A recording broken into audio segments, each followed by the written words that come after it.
এই ঈদে মুক্তির অপেক্ষায় থাকা ঢালিউডের সিনেমাগুলোতে কি নৃশংসতাই হয়ে উঠছে প্রধান ভাষা?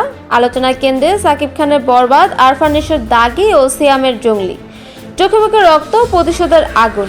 অ্যানিমেল সিনেমার ববি দাউনের কথা মনে আছে? টিজারে সাকিব খানকে দেখে মনে হতে পারে তিনিও সেই ধারার পথেই হাঁটছেন। অ্যাকশনধর্মী এই সিনেমাগুলোতে ট্রেলারের সহিংসতার ছাপ স্পষ্ট। নির্মাতারা মেনে নিচ্ছেন দক্ষিণ ভারতের সিনেমার ছায়া বর্তমান ঢাকায় চলচ্চিত্রে।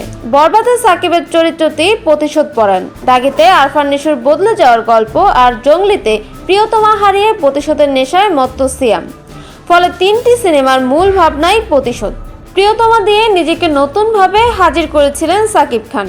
এরপর রাজকুমার তুফানেও তার অভিনয়ের প্রশংসা হয়েছে। এবার বরবাদে সাকিব খান কতটা চমক দেখাতে পারেন তা দেখার অপেক্ষা। সুড়ঙ্গ নিয়ে সমালোচনায় আসা আরফান নিশো 2 বছর পর ফিরছেন দাগি নিয়ে। সঙ্গে আছেন তমা মির্জা। ভক্তদের আগ্রহ এই সিনেমায় নিশো কতটা নতুন রূপে হাজির হন। গত বছর ঈদে ছিল রোমান্টিক, থ্রিলার, লোককথা, বিভিন্ন ধারার সিনেমা। এবার বেশিরভাগ সিনেমাতেই প্রতিশোধ আর অ্যাকশন। তবে ব্যতিক্রম চক্কর 302, যেটি পুলিশ তদন্তের গল্প।